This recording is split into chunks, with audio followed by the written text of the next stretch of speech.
Cara terbaik untuk membalas dendam adalah dengan tidak menjadi seperti musuh Anda. Pelajaran kuat ini mengingatkan kita bahwa seringkali tindakan orang yang ingin menyakiti kita dirancang dengan cermat untuk membuat kita kehilangan kendali dan memukul kita di tempat yang paling menyakitkan.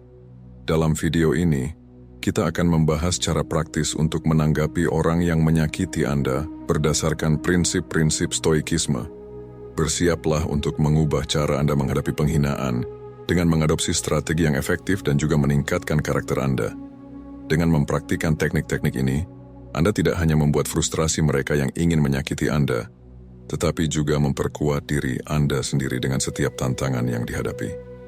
Mari kita mulai. 1. Abaikan dan jangan bereaksi.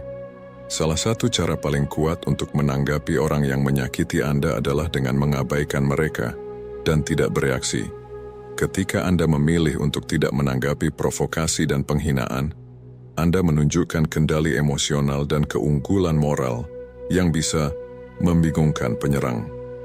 Tindakan pengendalian diri ini menunjukkan bahwa Anda tidak membiarkan tindakan atau kata-kata orang lain memiliki kekuasaan atas emosi dan reaksi Anda.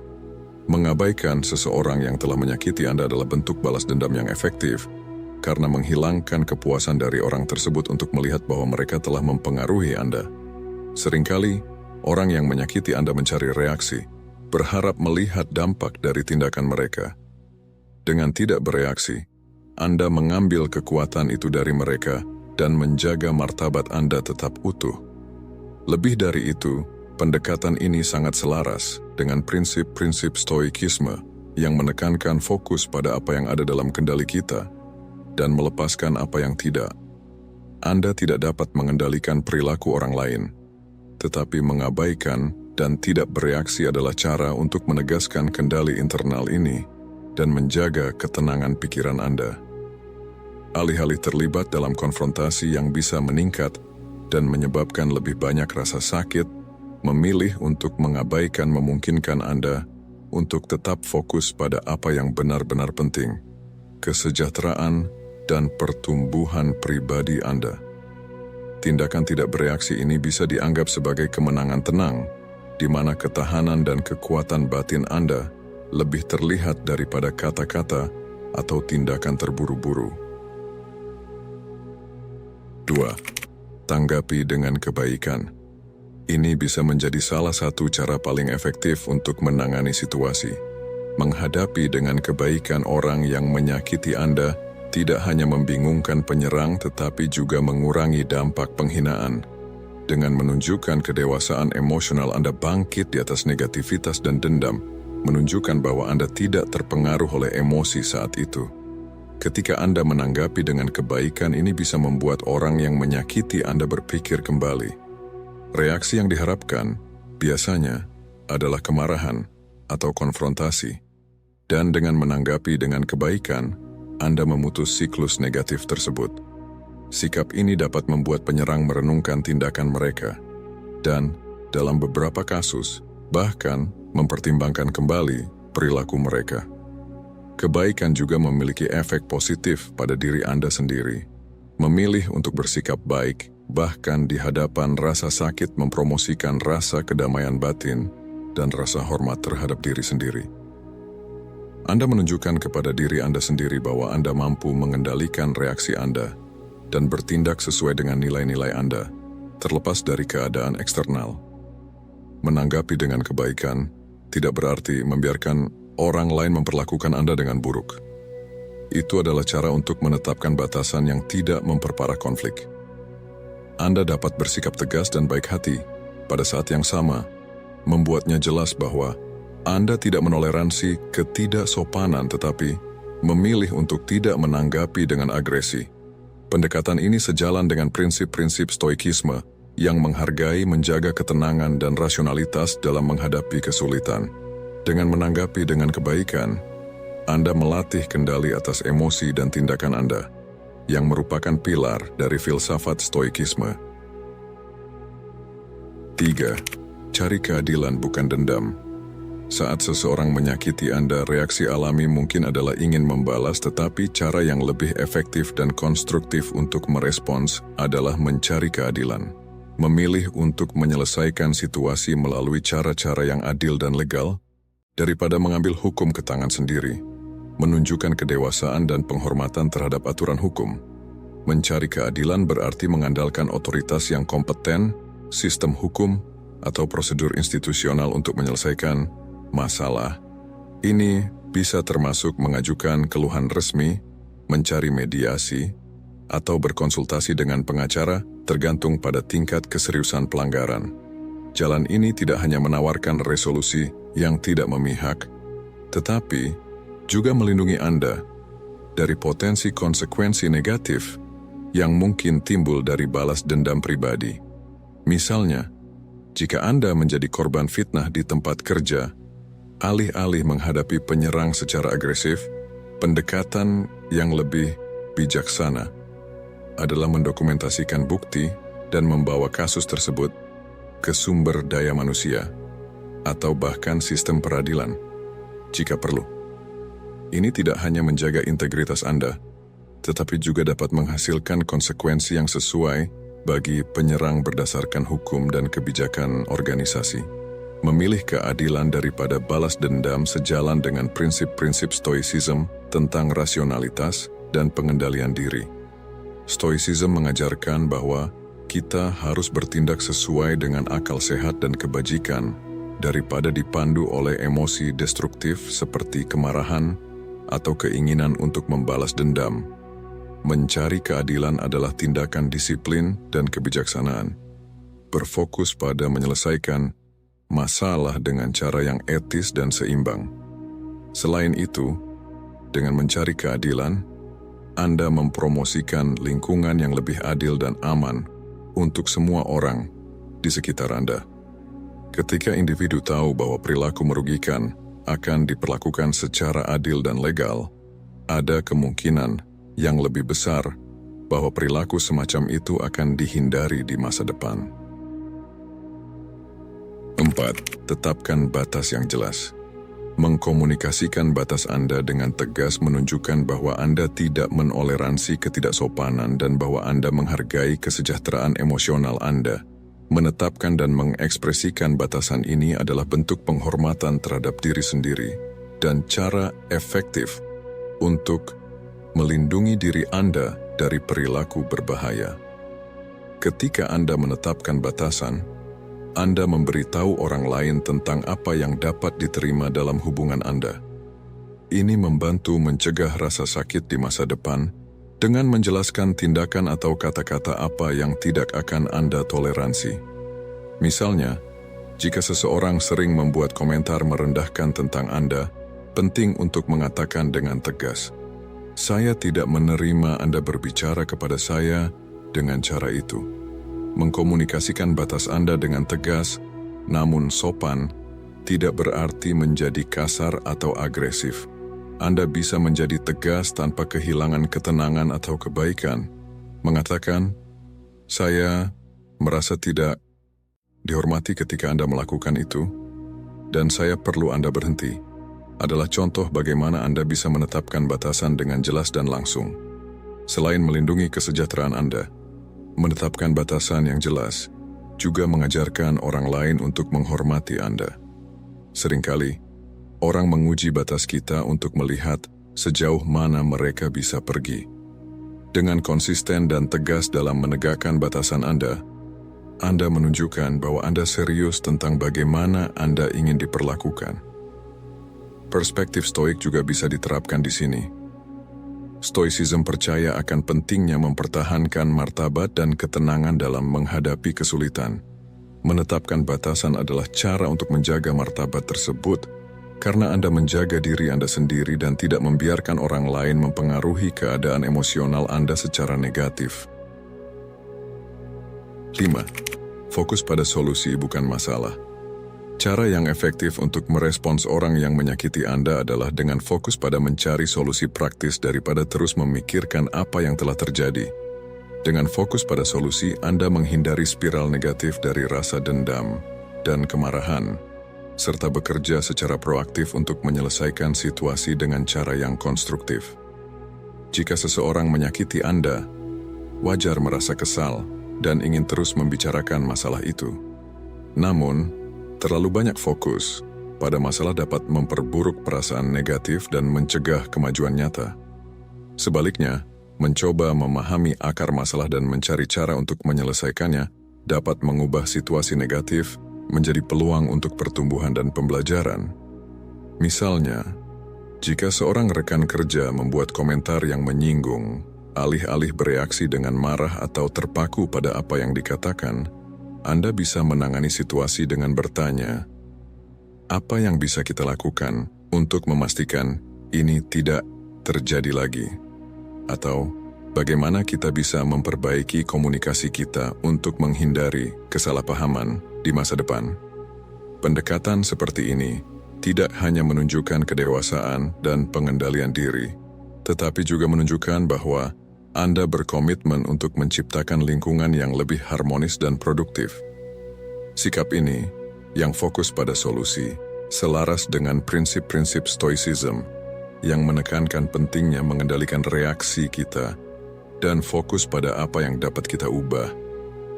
Stoicism percaya bahwa dengan mengarahkan energi kita pada tindakan konstruktif, kita dapat mempertahankan ketenangan pikiran dan meningkatkan kesejahteraan secara keseluruhan. Pendekatan ini juga membantu mengubah cara berhubungan dengan menunjukkan bahwa Anda lebih fokus pada menyelesaikan masalah daripada mempertahankan konflik. Anda dapat membuat orang lain merasa tidak nyaman dan membuka saluran komunikasi yang lebih efektif. Ini bisa menghasilkan pemahaman yang lebih baik satu sama lain dan mungkin hubungan yang lebih kuat dan lebih hormat. 6. Gunakan humor. Menanggapi dengan lelucon atau komentar cerdas dapat meredakan ketegangan, menunjukkan bahwa Anda tidak mengambil penghinaan itu dengan serius dan tidak mudah terguncang olehnya. Humor memiliki kekuatan untuk mengubah dinamika interaksi, mengubah momen konfrontasi menjadi situasi yang lebih mudah dihadapi dan ringan. Ketika Anda menanggapi dengan humor, Anda mematahkan siklus negativitas yang ingin diciptakan oleh orang lain. Seringkali, mereka yang menyakiti Anda mengharapkan reaksi marah atau sedih, dan dengan menanggapi secara humoris, Anda membingungkan penyerang dan mengurangi dampak penghinaan tersebut. Pendekatan ini bahkan bisa membuat orang tersebut merenungkan tindakannya dan menyadari betapa sia-sianya upaya mereka untuk menyakiti Anda. Selain itu, menggunakan humor menunjukkan tingkat kecerdasan emosional yang tinggi. Ini berarti bahwa Anda dapat mempertahankan kendali atas emosi Anda dan memilih respon yang tidak hanya melindungi ketenangan pikiran Anda, tetapi juga dapat meredakan situasi yang berpotensi konfrontatif.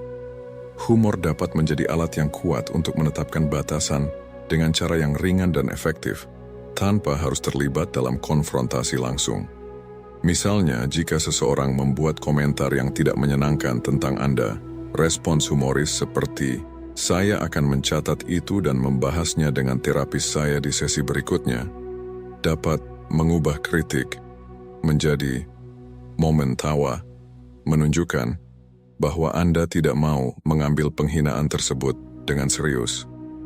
Sikap ini tidak hanya melindungi harga diri Anda, tetapi juga menunjukkan bahwa Anda memiliki kepercayaan diri yang cukup untuk menangani situasi sulit secara konstruktif. Perspektif stoik juga bisa diterapkan di sini, karena stoicism percaya akan pentingnya menjaga ketenangan dalam menghadapi kesulitan. Menggunakan humor adalah cara untuk menunjukkan bahwa Anda di atas provokasi yang remeh dan lebih memilih merespons dengan cara yang menjaga ketenangan batin Anda. 7. Kembangkan ketahanan diri. Untuk mengembangkan keterampilan vital ini penting untuk berlatih refleksi diri, meluangkan waktu untuk memikirkan pengalaman dan emosi Anda, memahami bagaimana dan mengapa situasi tertentu mempengaruhi Anda bisa membantu Anda mengembangkan cara menghadapi yang lebih efektif. Selain itu, mempertahankan perspektif positif mencoba melihat tantangan sebagai peluang pertumbuhan, memperkuat kemampuan Anda untuk menangani masalah di masa depan. Membangun jaringan dukungan dari teman, keluarga, atau profesional juga penting selama masa-masa sulit. Berbicara dengan seseorang yang Anda percayai dapat membantu memproses perasaan dan menemukan solusi. Merawat kesehatan fisik dan mental Anda dengan berolahraga, menjaga pola makan seimbang, dan memastikan tidur yang cukup adalah dasar untuk mempertahankan ketahanan diri. Aktivitas seperti meditasi dan mindfulness dapat membantu mengurangi stres dan meningkatkan kejernihan mental. Menetapkan tujuan realistis memberi Anda rasa tujuan dan arah. Bekerja dalam langkah-langkah kecil untuk mencapai tujuan ini dapat meningkatkan kepercayaan diri dan ketahanan diri Anda. Lebih jauh lagi, belajar dari pengalaman, melihat setiap kesulitan sebagai pelajaran, memungkinkan Anda menerapkan pengetahuan tersebut di masa depan. Perspektif stoik menekankan pentingnya menerima apa yang tidak bisa kita ubah dan berfokus pada mengendalikan reaksi kita. Mengembangkan ketahanan diri adalah cara untuk menginternalisasi filosofi ini, karena memungkinkan Anda mempertahankan ketenangan dan stabilitas bahkan dalam menghadapi provokasi dan penghinaan. Ketika Anda tangguh, penghinaan kehilangan kekuatan untuk mempengaruhi Anda secara mendalam. Anda dapat pulih lebih cepat dan terus maju tanpa membiarkan negativitas orang lain menentukan keadaan emosional atau tindakan Anda. Ini tidak hanya meningkatkan kualitas hidup Anda, tetapi juga menunjukkan kekuatan batin yang menginspirasi rasa hormat dan kekaguman. 8. Hindari konfrontasi yang tidak perlu. Menyadari kapan lebih baik untuk menarik diri dari situasi daripada terlibat dalam konfrontasi dapat menjadi demonstrasi kebijaksanaan dan pengendalian diri. Dalam banyak keadaan, bersikeras pada konfrontasi dapat memperburuk situasi, meningkatkan stres dan emosi negatif tanpa membawa resolusi yang positif. Dengan memilih untuk menarik diri dari potensi konflik, Anda memprioritaskan ketenangan pikiran dan kesejahteraan emosional Anda. Ini tidak berarti bahwa Anda menerima penghinaan atau tunduk pada perilaku tidak pantas orang lain. Sebaliknya, ini berarti Anda memilih untuk tidak memberi makan negativitas dan permusuhan, menjaga energi Anda untuk situasi yang benar-benar penting, menghindari konfrontasi yang tidak perlu memerlukan kebijaksanaan dan pemahaman yang jelas tentang prioritas dan batasan Anda. Tanyakan pada diri Anda apakah konfrontasi tersebut benar-benar akan membawa solusi atau hanya merupakan reaksi spontan terhadap rasa sakit. Seringkali, dengan merenungkan situasi, Anda akan menyadari bahwa respons terbaik adalah hanya berjalan pergi dan tidak melanjutkan diskusi. Selain itu, pendekatan ini sejalan dengan prinsip-prinsip stoicism yang menekankan pentingnya menjaga ketenangan dan rasionalitas dalam menghadapi kesulitan. Stoicism mengajarkan bahwa kita harus fokus pada apa yang dapat kita kendalikan, reaksi dan sikap kita sendiri, dan melepaskan apa yang tidak bisa kita ubah, seperti perilaku orang lain. Ketika Anda menghindari konfrontasi yang tidak perlu, Anda menunjukkan kedewasaan emosional dan pengendalian diri. Ini tidak hanya melindungi kedamaian batin Anda, tetapi juga dapat membingungkan penyerang yang sering kali mengharapkan reaksi defensif atau agresif. Dengan menarik diri dengan martabat, Anda mempertahankan integritas Anda dan menunjukkan bahwa Anda tidak mudah terguncang oleh provokasi. 9. Perbaiki diri sendiri secara terus-menerus. Terus mencari cara untuk meningkatkan keterampilan dan kemampuan Anda adalah cara efektif untuk menunjukkan bahwa Anda tidak terpengaruh secara negatif oleh tindakan atau kata-kata orang lain. Dengan melakukan ini, Anda tidak hanya memperkuat diri sendiri tetapi juga mengirimkan pesan yang jelas tentang ketahanan dan ketekunan. Ketika Anda mengarahkan energi Anda ke pengembangan diri, baik melalui pendidikan, keterampilan baru, aktivitas fisik atau hobi, Anda sedang membangun versi diri Anda yang lebih kuat dan lebih percaya diri. Fokus pada perbaikan diri ini mengubah rasa sakit menjadi motivasi, mengubah apa yang bisa menjadi pengalaman negatif menjadi pendorong untuk pertumbuhan. Lebih jauh lagi, memperbaiki diri sendiri menunjukkan bahwa Anda tidak membiarkan sikap negatif orang lain menentukan siapa Anda atau bagaimana perasaan Anda. Dengan fokus pada tujuan dan aspirasi Anda sendiri, Anda membangun rasa tujuan dan arah yang melampaui upaya apapun untuk meruntuhkan Anda. Tindakan perbaikan diri ini adalah bentuk balas dendam diam-diam dan efektif, menunjukkan bahwa Anda kebal terhadap upaya untuk menyakiti Anda. Pendekatan ini juga sangat berakar pada prinsip-prinsip Stoicism. Stoicism percaya bahwa kita harus fokus pada apa yang dapat kita kendalikan, tindakan dan reaksi kita sendiri, dan melepaskan apa yang di luar kendali kita, seperti perilaku orang lain. Dengan memperbaiki diri sendiri, Anda sedang melatih kendali ini dan mengembangkan kehidupan yang penuh dengan keunggulan dan kebajikan. Misalnya, jika seseorang membuat kritik yang merusak tentang keterampilan profesional Anda, alih-alih merasa terpuruk, Anda bisa berinvestasi dalam kursus, workshop, atau proyek yang meningkatkan kompetensi Anda. Dengan mencapai tingkat kesuksesan dan kompetensi baru, Anda membuktikan pada diri sendiri dan orang lain bahwa Anda mampu mengatasi kesulitan dan bangkit lebih kuat. 10. Refleksi sebelum membuat keputusan. Mengambil momen untuk berpikir sebelum merespons menghindari reaksi spontan yang bisa memperburuk situasi dan membawa konsekuensi negatif. Pendekatan ini mempromosikan ketenangan dan rasionalitas, memungkinkan Anda memilih tindakan terbaik berdasarkan logika daripada emosi sesaat. Ketika seseorang menyakiti Anda, reaksi alami mungkin segera dan penuh dengan emosi seperti kemarahan, frustrasi, atau kesedihan. Namun, reaksi spontan ini seringkali memperburuk situasi dan dapat menyebabkan konflik yang lebih besar. Dengan berhenti sejenak dan merenung, Anda memberi diri Anda kesempatan untuk menilai situasi dengan lebih jelas dan objektif. Untuk melatih refleksi ini, pertimbangkan beberapa pertanyaan sebelum merespons. Apa tujuan dari respons saya? Apakah ini akan menyelesaikan masalah atau hanya meningkatkan konflik? Bagaimana saya bisa mengungkapkan perasaan saya dengan cara yang mempromosikan solusi daripada menciptakan masalah lebih lanjut? Pertanyaan-pertanyaan ini membantu mengarahkan respons Anda ke arah yang konstruktif dan efektif. Perspektif stoik sangat berguna dalam konteks ini. Stoicism mengajarkan pentingnya menjaga ketenangan dan pengendalian emosi dalam segala situasi. Refleksi sebelum membuat keputusan adalah cara untuk menerapkan filosofi ini dalam praktik. Dengan melakukannya, Anda sedang melatih pengendalian diri dan mencegah emosi sesaat mendominasi tindakan Anda.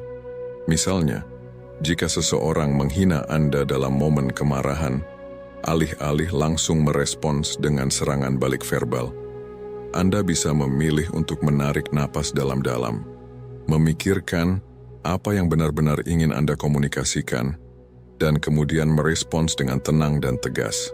Ini tidak hanya menghindari eskalasi konflik, tetapi juga menunjukkan kedewasaan Anda dan kemampuan untuk mempertahankan ketenangan di bawah tekanan. Lebih jauh lagi, pendekatan ini dapat menghasilkan hasil jangka panjang yang lebih baik. Respons yang dipikirkan dengan baik cenderung lebih efektif dalam menyelesaikan konflik dan menjaga hubungan. Mereka menunjukkan bahwa Anda menghargai komunikasi yang sopan dan berkomitmen untuk menyelesaikan kesalahpahaman dengan cara yang beradab.